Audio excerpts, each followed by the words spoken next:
and more specifically, it's the story of the catalyst behind it, and with an emphasis on the catalyst, and how the story of how the catalyst was developed.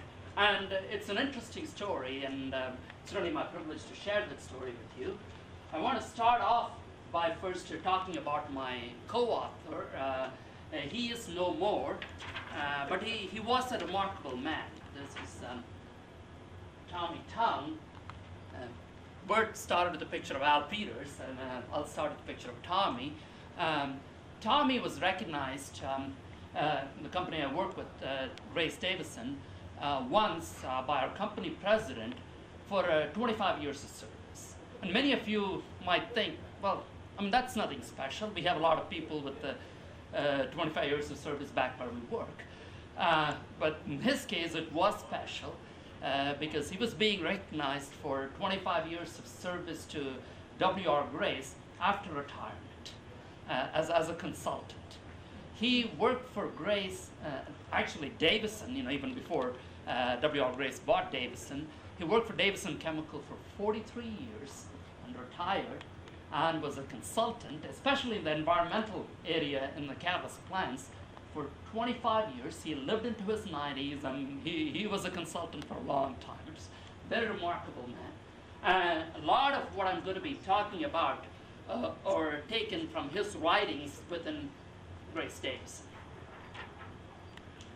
And what fluid catalytic cracking did for the industry as well as the company, I just wanted to give all of you an idea.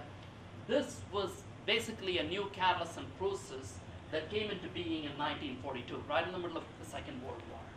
And it represented a very large improvement over the cracking process that was practiced at that time, what Bert was talking about, the fixed bed cracking of hootery. And since it was so much more efficient and so much more effective, it fueled the investment to process 1 million barrels a day during the Second World War.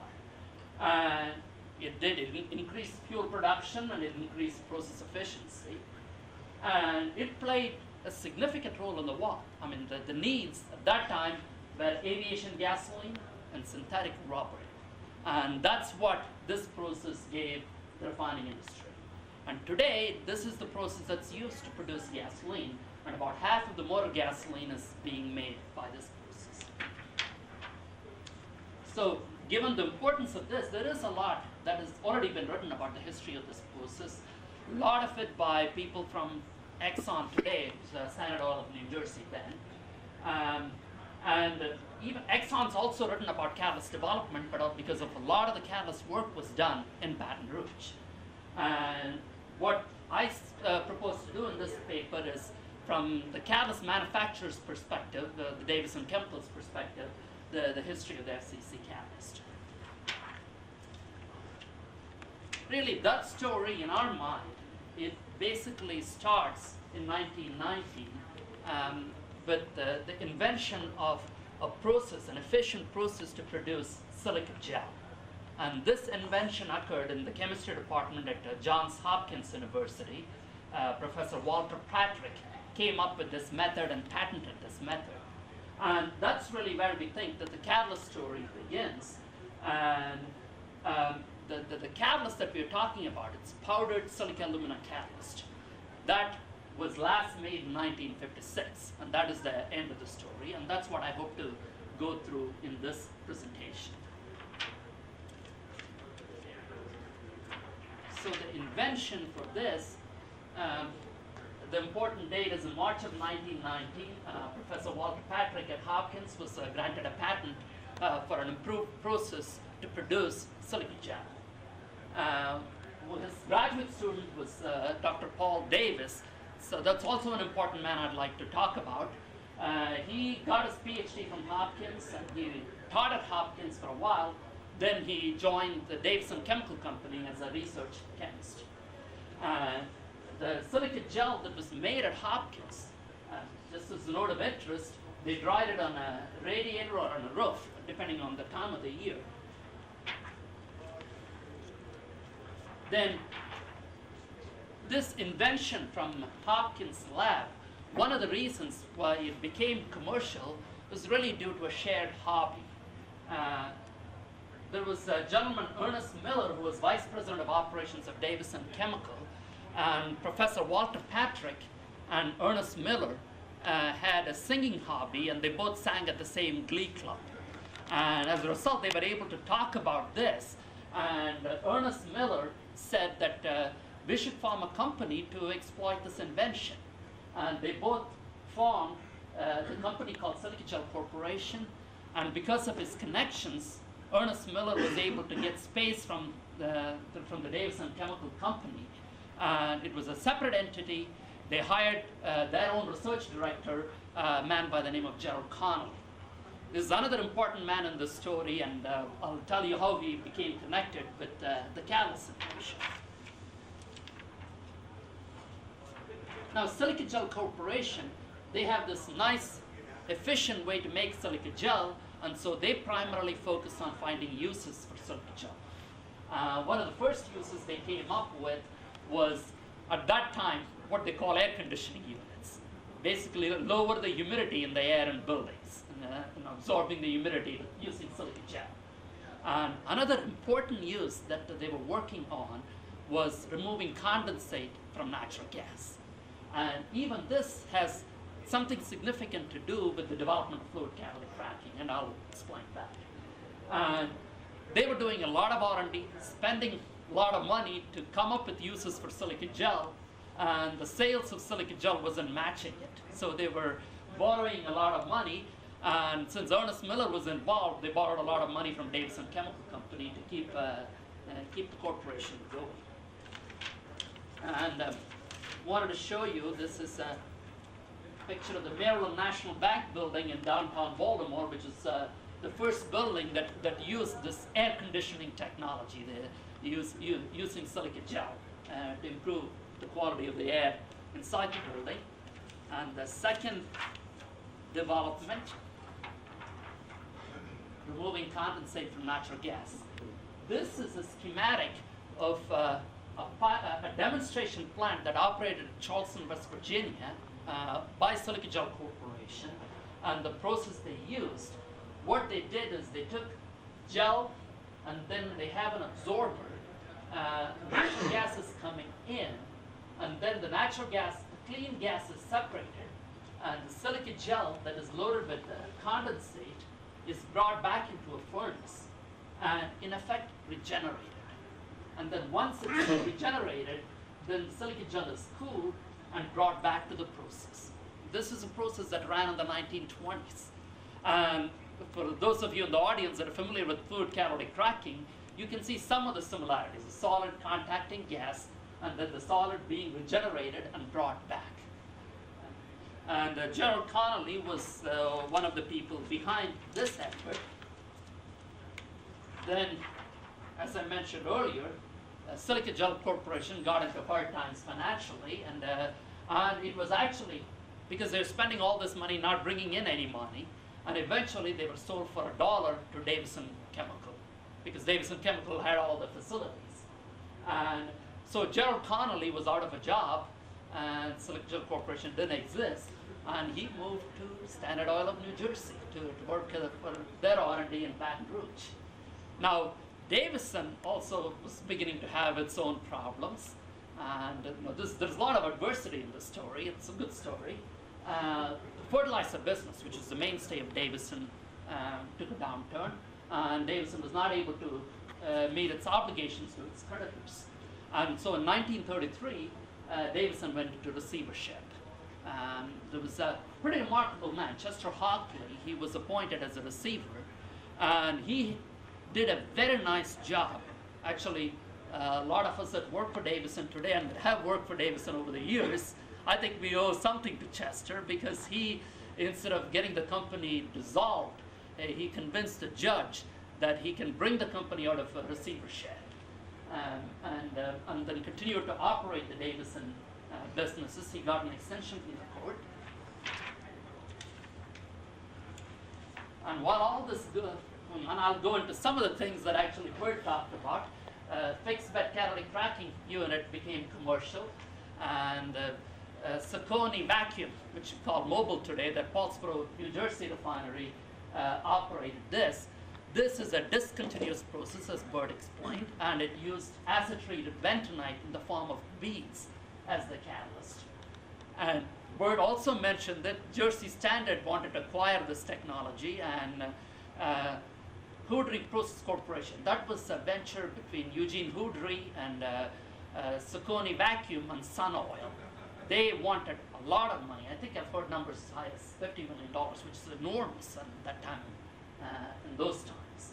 And Igor Murphy, who was the R&D guy in Baton Rouge, Standard Development, which is the R&D arm of Jersey Standard, he told the Jersey Board of Directors that we can develop our own technology for a lot less money than this royalty.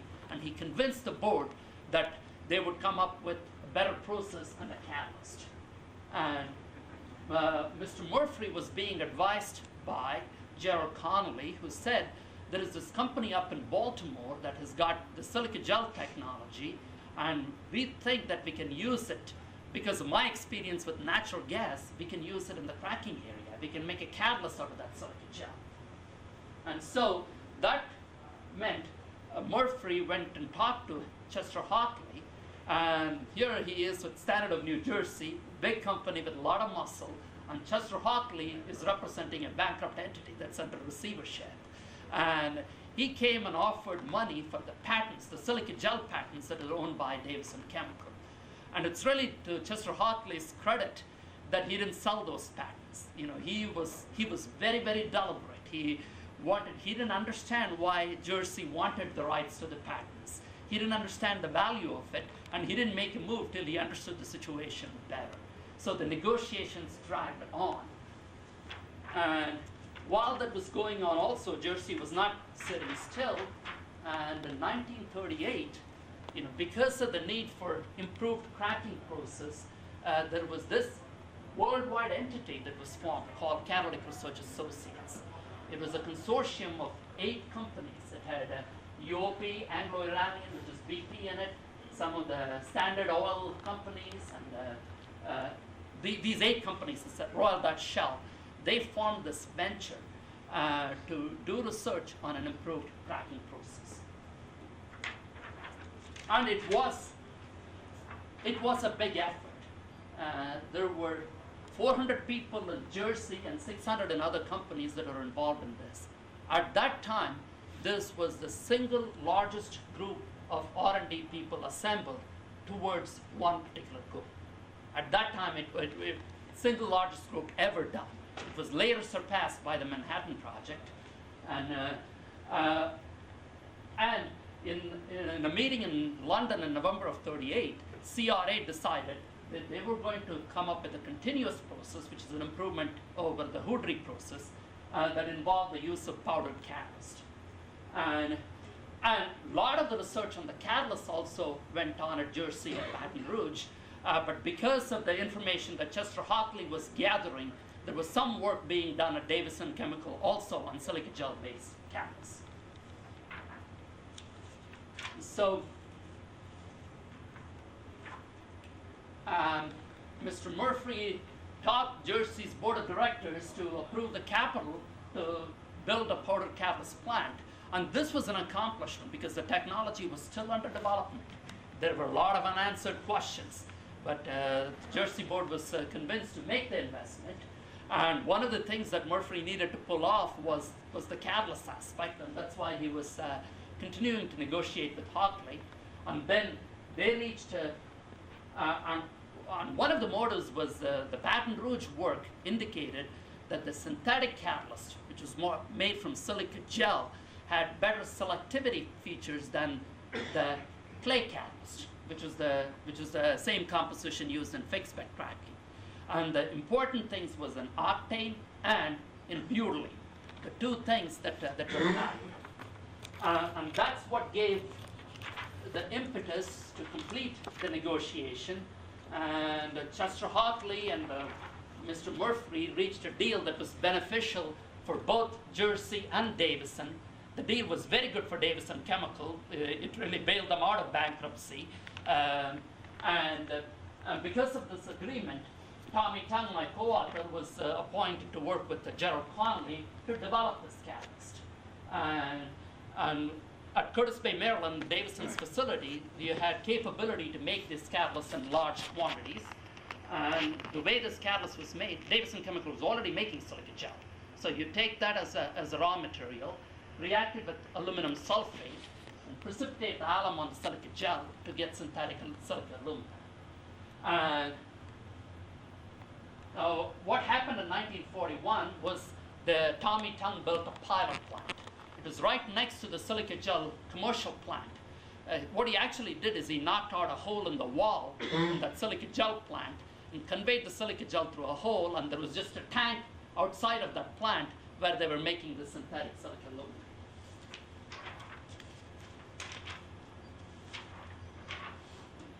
This was just a 5 feet by 20 feet wooden tank that was the primary vessel to make this catalyst. There were other peripherals involved. And what they were doing was, at Baton Rouge, there was a demonstration plant to demonstrate the new FCC process, and that needed relatively large amounts of catalyst. They needed as much as 6 tons, and that was made at this pilot plant. It's a 100-barrel-a-day demonstration plant. Then, while this was going on, the important thing happened in December 1941, and that was the Pearl Harbor attack.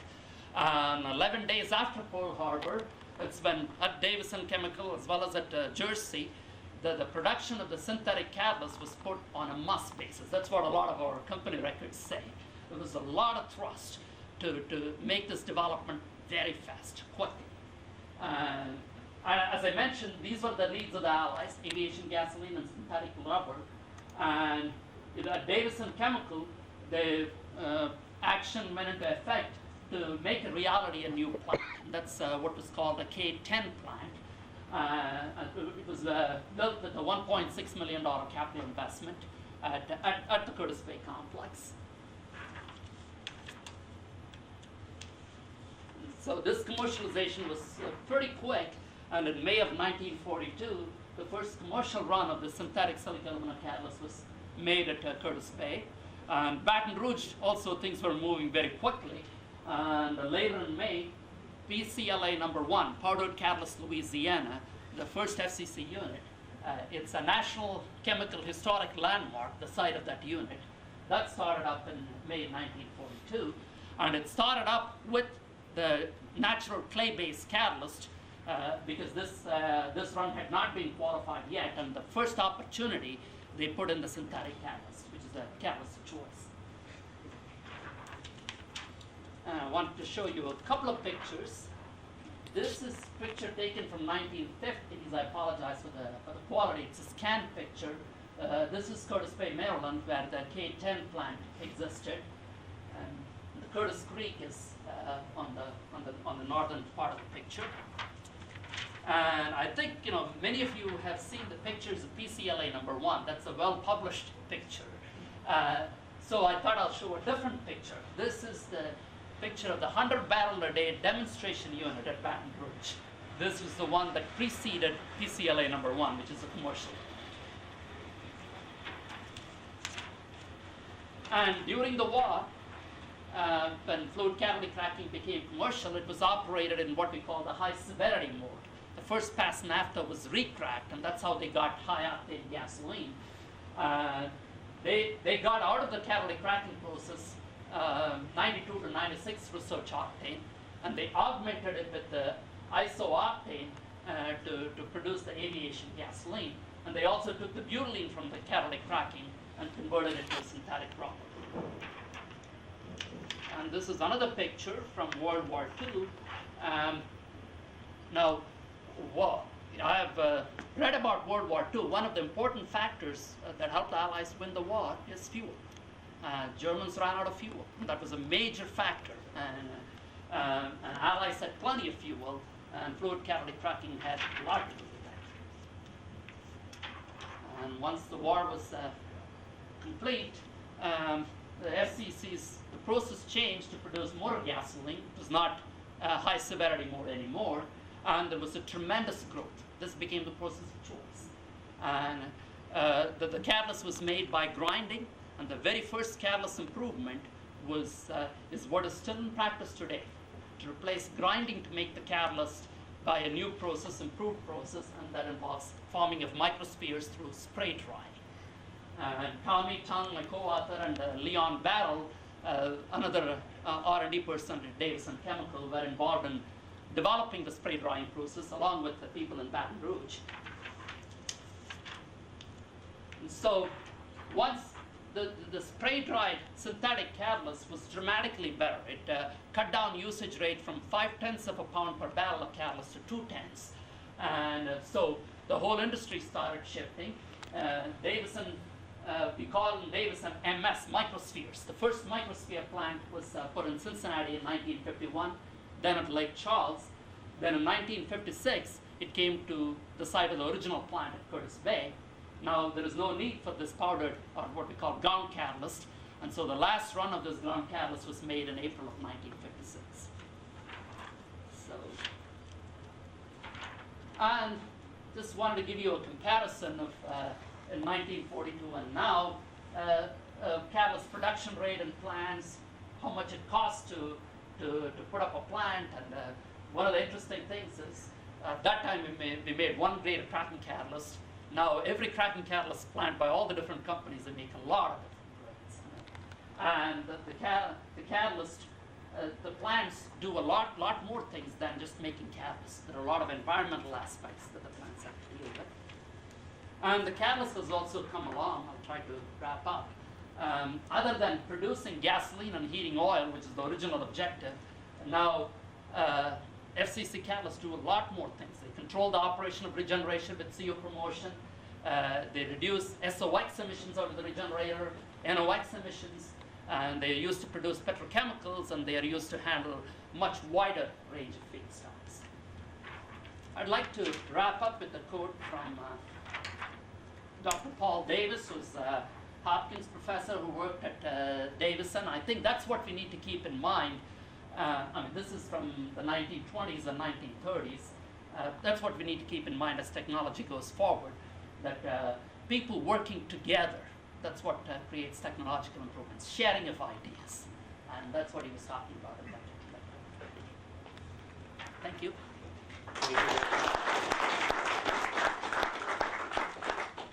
Might take maybe just one question. Okay, we'll have a break for intermission right now. I'd like to take just 5 minutes so we can catch up a little bit